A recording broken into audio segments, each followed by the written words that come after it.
That man was the GOAT. I don't know anything about basketball. So I mean, clearly, I almost said football just to be, just to do it. But I do. I know that sports ball, the basket one.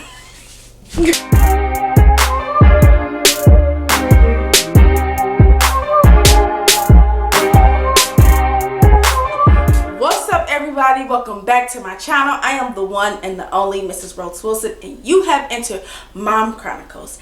Today I got another special guest, my girlfriend Tiffany. Part 2. So we are doing another video, Mom's Sweet Tea. Y'all know when the tea is sweet, we're gonna drop it. It don't always mean gossip, okay? This is a very good video. Right now, everybody is mourning Kobe Bryant and the loss of his daughter Gianna Bryant, and so our hearts go out to the Bryant family as they, pretty much just go through this process of losing 2 loved ones and everybody else that was on the helicopter.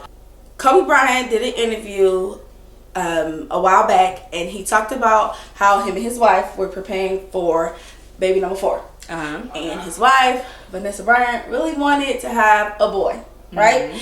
And he was like, I already have daughters, I want another girl because I'm a girl dad, right?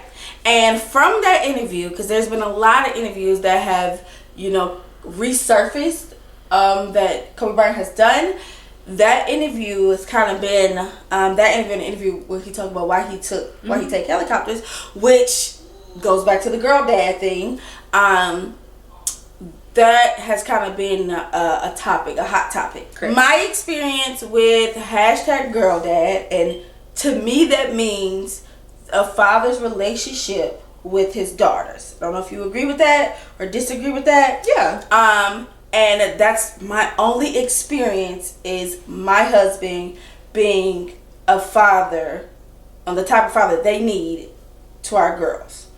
I did not have that growing up. I was raised by a single parent. My mother, even though they say a man cannot do a woman and a man's job, or a woman cannot do a man and a woman's job, my mother was the man, right?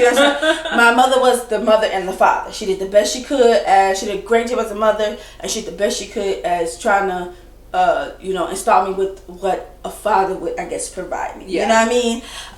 So my question to you is I know you had your father in your life, but I know we've had conversations about that before.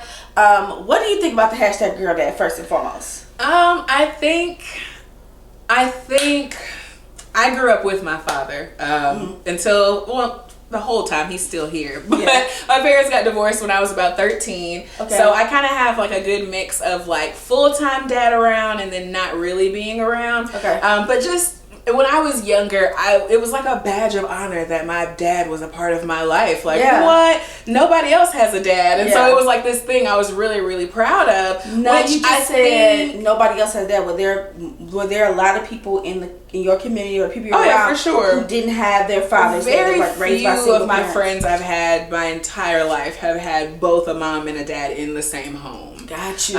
So even though fathers might see them on the weekends or whatever, like I've never had very many friends whose both parents were in the home. Okay. So I was really, really proud of that when I was younger. I thought it was just like this cool thing, which it was. I'm still really happy that I had that experience. But I feel like the #GirlDad is kind of giving men this pat on the back for doing what they're supposed to do.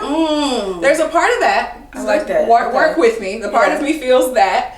But then I also understand, as a girl who had that dad around, how exciting that is. My experience having my father in the home is slightly different from my daughter's experience of not having that. So I feel for people that don't have that experience, just because I see it. I see how that impacts her. I see the lessons that she's missing that I got. Okay. So still, I have that part of me that's really, really happy about it, but I have that other part of me that's just like, why y'all patting them on the back for doing what they're supposed to? So I agree with you, because I'm not saying that this is about moms or anything, but as a mother, even as far back, regardless if you married or not married, because that's not what this is about. When you're the mom, you don't get a choice. Yeah. You know what I'm saying? Because that seed goes into your body becomes distorted or however it looks to bring this child into the world, and you use your body to feed that child for the most part, for people that do that, or whatever you need to do as a mom, for the most part you don't have a choice. Yeah. For the most part. I'm not saying that moms ain't deadbeats, because they can't be. So, but for the most part, moms don't have a choice. And as a father, they can kind of take the back seat a bit to kind of be like, I'm going to jump in when it's real good. Yeah. Sometimes. And so, I do understand what you're saying. I do understand what you're saying with that. Now, with the second part that you said that it was a privilege. I think it's absolutely a privilege to say I have my father, my mother, my household, and that they kind of molded you to who you are now today. And then you can understand when something isn't right, when there's a relationship between a father and daughter that's not right, meaning there's no relationship there. Or you can say, I remember that. I remember that my dad was like that with me, or similar like that with me. I only see that, like I said, through my husband and my children, my daughters. And for me, every time I see it, it's still kind of breathtaking, because I'm like, oh, this is what you're supposed to do. Yeah. I'm still kind of like, oh, okay, out the blue. It was Martin Luther King Day. The kids didn't have school.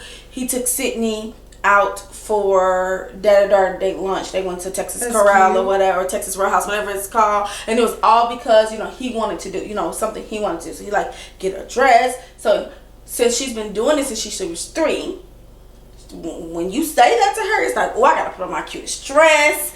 I gotta put my tutu on, because she's 6, and I gotta how my hair gonna be. I'm gonna put them in a top bun and put a bow in front, because in her mind it's like, oh, I get my me time by myself. Now we normally start that about 3, so Summer's only 2.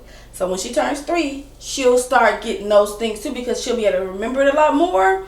But he does that on his own.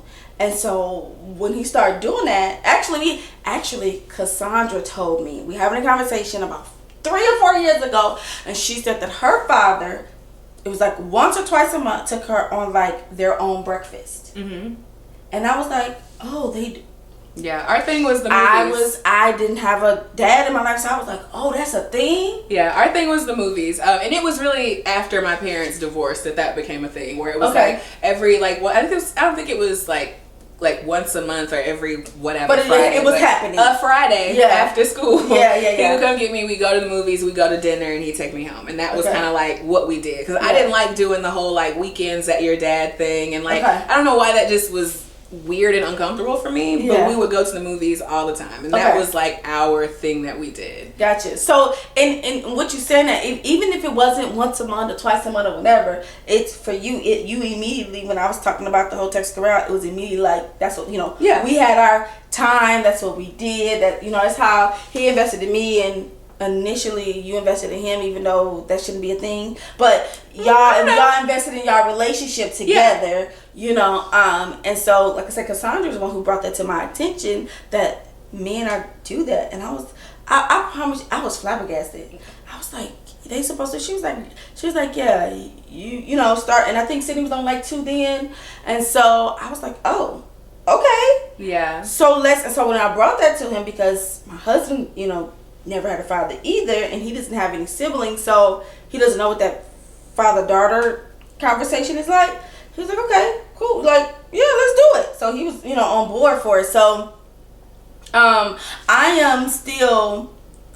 little bit jealous of the father-daughter relationship, because I didn't get it. Okay. And that's not saying I don't want them to have a relationship, because I never knocked that. I'm like, let's get you dressed, girl, what you want to wear, let's dial you up, that's adorable and fun. That's a fun experience for both of you. You get that first part, and then he gets the... It is. Yeah. It is. But I'm looking at it like, dang,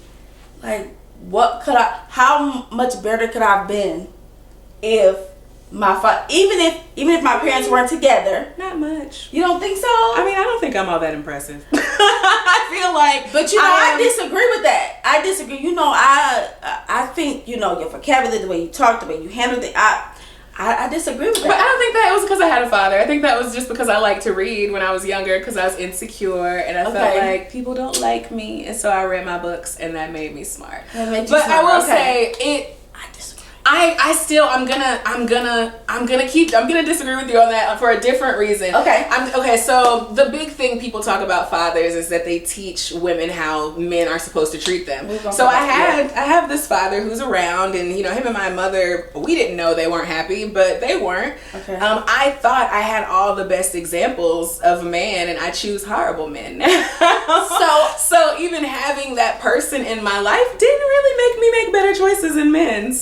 So I feel like that's the reason why I became a baby mama in the beginning, because I wasn't taught, you know, the right way of, I don't even think not my choices, but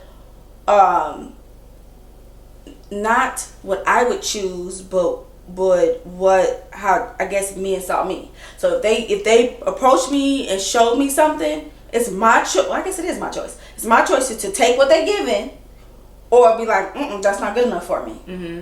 And so I guess it is my choice. But you didn't know what you deserved either. But that's what a dad is supposed to let you know. You're supposed to put you on a pedestal and say, you deserve this, this, this, and this, and this. You know what I'm saying? Now, you know, there's potential. There's a guy that's hard working. There's all these different things. You don't think so? Not at this age. We don't do that anymore. I was like, people can have potential. That's beautiful. I just have gone a little beyond. So no, I agree with that. So either Tyler Perry or Steve Harvey talked about that a man with potential pretty much is non-existent. Like, that's not a good person. Because anybody can have potential. I don't even like them. I disagree with them. I disagree. I know. mean, I feel like potential is just kind of like you trying to start the car, but the car not turning over. But maybe it's just not time for your car to turn over, or maybe you need to pick another car. And that is totally fine. Exactly. I think it's totally fine for people to have potential. And I think it does exist. I am not choosing someone who is still working on their potential. That's what I'm saying. That's pretty much what Steve Harvey or Tyler Perry, one of the two I heard it from, like, that's said cool. That a person with potential needs to stay in their potential lane, because they're never going to actually do. That's the part I didn't say. And so that's what they were saying, which is what you're saying, that potential ain't for me. I can't do potential, and I agree with that. I have set up my life in a way that is a little more secure, and bringing someone in that doesn't add to that security doesn't benefit me. So yeah, I agree with that. I've tried it. But you don't think that... No. Okay, so as growing up, the relationship you have with your father, you don't... First of all, was those conversations had between y'all two of how a man should treat you, and you know how good of a person you are, and what type of man you should, you know, I think what is best for you, and when it comes to the male specimen? I think he did more leading by example. My dad isn't much of a I won't say he isn't much of a talker. Like we talk all the time. Like when we get together, we'll have long conversations. When I was a kid, not so much. Okay. But I don't feel like I missed it. Hey. Since you're already watching my video, go down and subscribe. Click that bell so you can be notified. I feel like my father taught me a lot of good lessons that may have just been overshadowed by his mistakes for a while. And then now that I've gotten older, I can look at those mistakes, and I can look at the good things that he taught me, and I can process them a little bit better than when I was younger. So yes, he taught me things. So that's good. There just were other things that kind of delayed that lesson really sinking in. But you don't know, the generation is just going to continue to happen. That stuff is going to continue to happen. So the hashtag GIRLDAD, it kind of actually made a separate video about it, but I felt like my G wasn't showing. I was too soft, too emotional. So I was like, I ain't gonna post that one, because I wasn't crying at them, but she was crying. I don't know. It was tears. No, I'm just saying. But it just wasn't. It wasn't right. It just wasn't right, because it was more of a negative thing, and I didn't want it to be. Kobe Bryant's legacy is amazing, and even him as a father, the way he talks about, you know, his wife and his family, it's a positive thing. You know, as a black man, he did, you know, I know he had a little slip up back in the day, a little, you know, a little chick or whatever. That's a whole other conversation. That's a whole, I would love to have, like, I would love to have that conversation. He's, from that aspect, he, you know, even though that was, because everybody make mistakes. Everybody make mistakes. He was a heck of a man from that point of view. And he owned up to it. Owned up to it. He was a heck of a man, and Vanessa stayed, you know, by his side. And from that aspect, he showed his wife and his daughters, you know, nothing but love. You know, if he gonna do it, you gonna do it right. And that's, to me, that's what I see. I told y'all my Kobe Bryant video when I, you know, talked about when he passed. He was not my favorite player, but that man was the GOAT. I don't know anything about basketball. So I mean, clearly, I like, almost said football just to be, just to do it. But I know that sports ball, the basket one.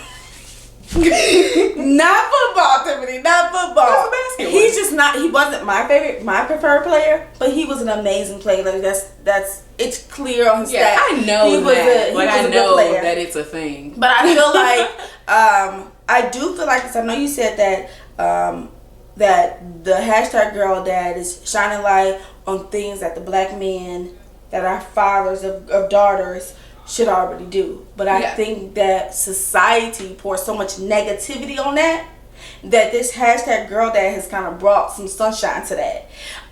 For sure. You know, which I didn't notice. My husband told me Kobe Bryant's father was in the league as well, and so maybe he learned, you know, what he learned, how to be a dad and how to juggle it and maintain it and execute the hashtag GIRLDAD responsibility to the T, because his dad was in the league. So his dad taught him how to, you gotta work hard, but you gotta be there. You know what I mean? You gotta work hard, you gotta surprise your wife. You know what I'm saying? You gotta work hard, you gotta be at Thanksgiving dinner if you ain't out there shooting them hoops. So you don't think about that, and so that's why I want to have the conversation with you, because you always make me think deeper and further. Well, I have a lot of therapy experience. I've had my own personal experience with therapy, which is why I had that conversation with my dad, because it was starting to ruin my marriage because of my insecurity issues and needing to be validated, you know, by my husband. That's my husband, not my daddy. Yeah. You know what I mean? Because I didn't have a daddy saying that, oh, girl, you look beautiful. You look good. Don't mess with that boy. He not good for you. I could just tell. That was my mama doing that. See, my dad is the opposite. He's just like, I trust you to make the right choices. No, my mama. And then I break up with him, and he's like, oh, I'm so glad you broke up with me. So my mama be from the gut, like from the gate. I ain't like the way he walked in the house. He ain't no good, and he don't be no good. And it be the right thing, you know. Or for a person like a female, it could be a female. I don't like the way she talk. Her lips didn't form right when she said she ain't no good to be like that. I promise you, my mama just has this sense, this psychic sense and stuff like that. But my father wasn't, you know. I remember I was graduating from high school, and I took him my senior pictures and an invitation. This was October of 2002, so I graduated in 2003. So we're talking about months down the line. My graduation is not till May. We graduate to May 28th. So we're talking about a whole school year just started. He immediately told me he couldn't come. Immediately.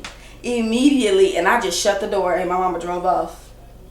Like, immediately. So at that point, I'm just like, what you shoot the club up for? Excuse my language. What you shoot the club up for if this wasn't what you wanted? I didn't know. I was like, he shot the club up. Never mind. I get it now. What? What you shoot the club up for if this ain't what you wanted? I mean, well, come on. We know why they do that. You know, so not just once, but then you had another kid. You know what I mean? So, and that be, you know, that's my thinking of, you know, even going back to, I'm not saying I was thinking about Kobe Bryant shooting the club up, but I'm thinking about he was shooting the club up. I'm sorry. Of him being a girl that he wanted those girls. You know what I'm saying? He wanted to have somebody from his legacy to live on, to be, you know, even though he got all girls, and once they get married, they change their last name for the, you know, for the most part, that's what you choose. But he wanted that legacy. He wanted that, you know. Yeah. He worked hard for himself, but he also worked hard because he had a wife, he had kids. He wanted to see a good man taking care of their mother, which would show them a part of the right ways to do things. Yeah. So, y'all, this hashtag girl dad has been just flooding all social media, y'all.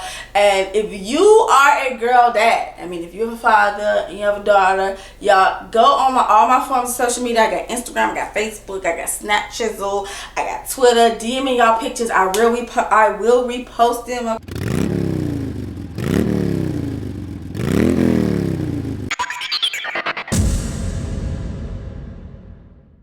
It's at Macy's, the little liquidation sale. I felt fancy, so I got me a chain. Not a necklace, but a chain. Chain.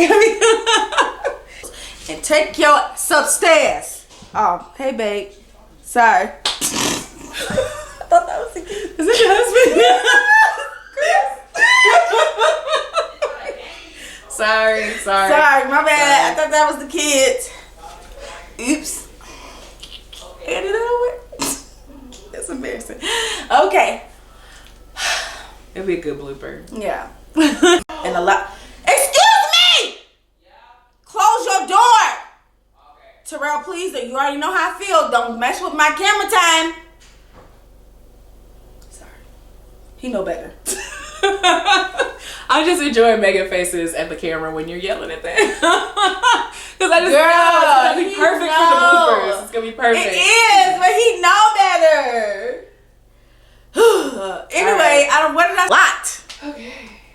Let these babies go to the mall. What time is it? Okay, y'all can go to the mall now. See ya. Gosh. Gee whiz.